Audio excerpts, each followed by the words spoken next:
God damn it, leave me alone! Well, good afternoon. Eric Babar, or Baber. Well, first off, I have to introduce myself. It's Troy Aikman. I understand that, you're going to look at me and you're going to see Bruce Leroy. But it's Troy Aikman, and it's clearly obvious that you weren't listening to the last two videos because, you know, Bruce had a conversation with you, so did John Madden, but somehow, some way, you're still confused. And because you're confused, you're confusing me.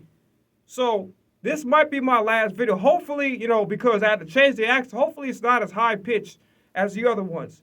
But, I have to kind of put things into perspective here. So a few things confuse me about your previous statements. Number one, you mentioned about my high pitched voice above the music. If you've been following my profile for a hot minute, I really don't put my voice over any music. So you're giving me that tip. I don't need a tip. I'm making enough money on a minimum wage salary. But that's a joke. A little bit too elongated, but nonetheless, it's still a joke at the end of the day. As well as the responses that you gave me, they're also a joke, but we'll get into that as this video progresses. I'm going to try not to make it a super long one because I don't have time for the bullshit. You said that Walter Jones is the best right tackle in football in NFL history. And again, you keep saying the same thing over and over again. What are you, 12 years old? How many 12 years have a beard, sir? How many 12 years know who the fuck Ahman Green is? How many 12 years know who the fuck Clinton Portis is? You ask a 12-year-old who the fuck Clinton Portis is, they be like, is he a SoundCloud rapper? So I'm a little confused by that statement. I'm mentioning guys that how many 12-year-olds know about Warrick Dunn? So I'm a little confused. Granted, in that particular era, also I owe have an apology to make on behalf of John Madden. He kept saying the word 2002. Well, technically, the regular season would have been in 2002. The Super Bowl, when I was speaking about that particular year, would have been in 2003 because of the new year. So I apologize for that error on behalf of Mr. Madden. Sometimes, you've been sleeping under the soil for so long and whatever. I don't have a joke for that. We're going to move on. But, so the Walter Jones thing that you kind of got butthurt about, it's strictly a subjective opinion. It really is. I don't think there's much that separates Walter Jones from Lane Johnson. And I'm not even entirely sure if Walter Jones had a longer career than Lane Johnson. Lane Johnson just checks all of the boxes. There's time he gets injured. But there's also a time where I believe in 2022, when we first got to the Super Bowl against the Kansas City Chiefs, he played with an abdominal tear, groin injury, whichever one. I was a little bit confused as far as what exact injury it was because some sources said it was a groin, others said it was an abdominal tear. But either way, he played with a really bad injury and he didn't lose a step. So I'm not even entirely sure if Walter Jones, and listen, I respect him for what he did on the Seattle Seahawks. See, if I was 12 years old, I would have knew that he played for the Seattle Seahawks. And no, I didn't use Google. You got to remember this. I'm gonna teach you a story. The greatest gift that I ever received growing up was the NFL's Top 100 book. Well, speaking on Bruce Leroy. I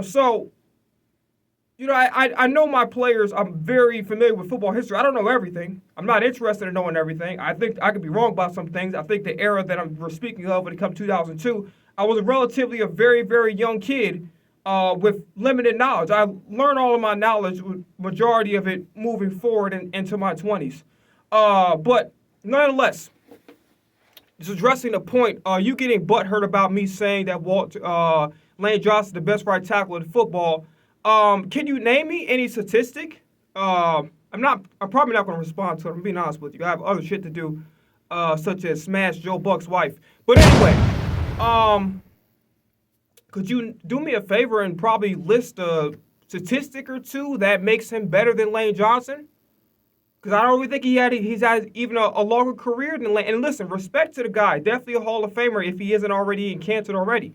But what I said still stands. You see how so much of the bullshit you're speaking about has me stuttering? Normally I'll be having my shit together like how I had it with the Dallas Cowboys in the 90s when Jim Johnson was around. Not when this the sucker-ass Barry Schwartz, or whatever the fuck his name is, was our head coach because of Jerry Jones' old senile ass.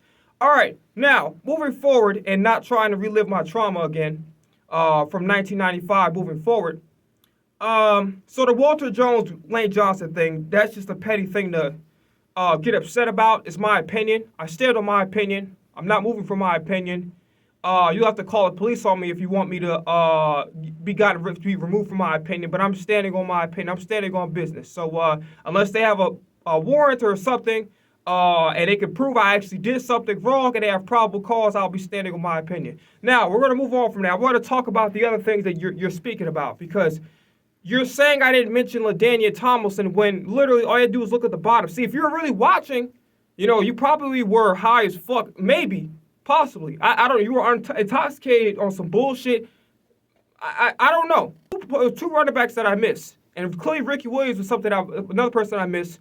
But I put LT's name on the bottom, and I said that I had a ton of respect for him.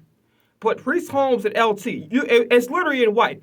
I understand you kind of got distracted by my voice, or not my voice per se, but Mr. Mattin's, when he was presenting the information to you. But there at the bottom, there was two names. I put Priest Holmes, and I also put LT. And I have a lot of respect for LaDainian Tomlinson. He's actually one of my favorite running backs in the league. Okay, so I did put his name there, at least one of them. The other guy, Ricky Williams, you think I'm going to name all 32 running backs from that era? You got me fucked up. You got to be all the way fucked. You got me fucked up more than Joe Buck's wife, all right? That shit's not going to happen. I'm not going to remember every fucking thing because, 2002, I don't think I was even fucking 5 years old at that point in time. So if you think I'm going to sit up there and name all 32 running backs, you got me all the way fucked up. Now, the whole purpose of me stating why I stated the running backs is because of the fact that we have to look at the competition factor, right? And the reality situation is a vast majority of those guys, some exclusions, obviously LT is an exclusion, are not on Saquon Barkley's level whatsoever. So when you kept mentioning about the Buccaneers holding everybody under 100 yards to say that same fate was going to happen to Saquon, even though I just listed I put a 15-minute video on behalf of Mr. Madden exactly how the fuck that was not going to happen, because you're trying to compare apples and oranges here, and you just can't. One is clearly orange. Others, sometimes the apples are red, sometimes it's green. It just depends on how it was taken care of in the produce aisle. But nonetheless, I mentioned those running backs to give you an idea of the competition that it was in the 02-03 season. And comparing it to guys like Saquon Barkley and Derrick Henry, a majority of those guys are not even on that level. I mean, you could say Ricky Williams in his earlier in his career, but Ricky Williams' tenure was very short. He's not even comparable to LT. And yes, he may have led the league in rushing, but why the fuck would I remember that? I have bills to pay, and I have other people's wives that I have to go fuck. And also, I have a telecast on Fox as well. And I'm thinking about creating my own podcast called Addressing My Haters, and you're going to be my first guest. But anyway, another thing that I'm really kind of confused about is I'm kind of confused as to why you decided. Okay, I'm losing my train of thought here. I'm trying to think. Hold on. I gotta give Joe Buck's mother, his wife, whoever. The next day. Okay, yes. So now I remember what I was saying. I was, I had a lot of bitches on my mind.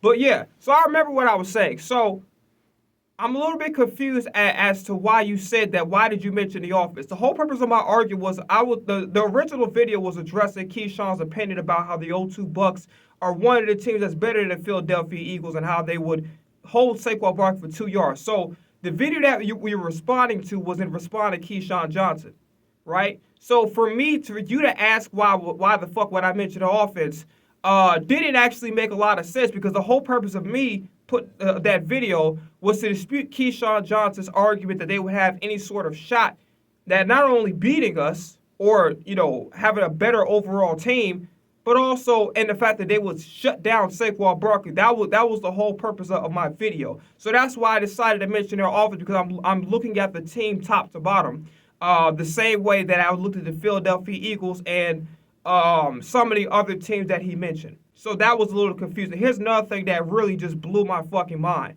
And it's the last thing. After that, I'm going to leave you to your own devices and bottles of lotion. But anyway, another thing I'm going to address is the fact that you said that Saquon Barkley isn't on the level of LT and fucking Ricky Williams. Well, I love LT. He's one of my favorite running backs. I'm going to leave him out of this conversation. I respect Ricky Williams for the short tenure that he did have.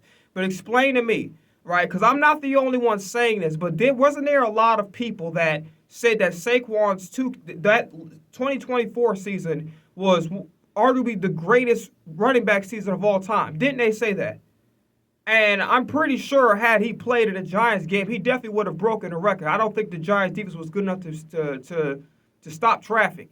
But going back to my point that I just mentioned, 2,000 yards, and then he did a backward hurdle. I want you to do me a favor, okay? I want you to go home. I got some homework for you to do. Listen, Aikman is going to be your new teacher. And now I'm going to cost you, and it's going to do my master class. It's going to be online courses, but I'm going to charge you. But Aikman got some homework for you, okay? So this is what I want you to do.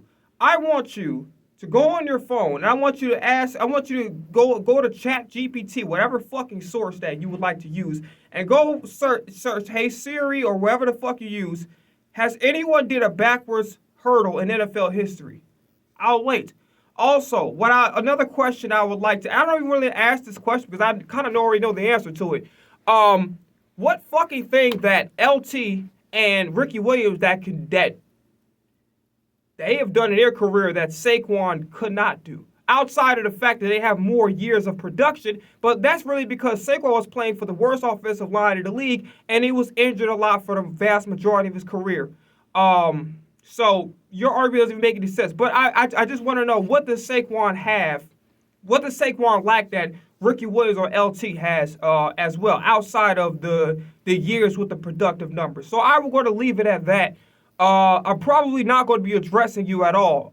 My ghost will, which means that absolutely not a motherfucking soul will address you ever again. So best of luck to you.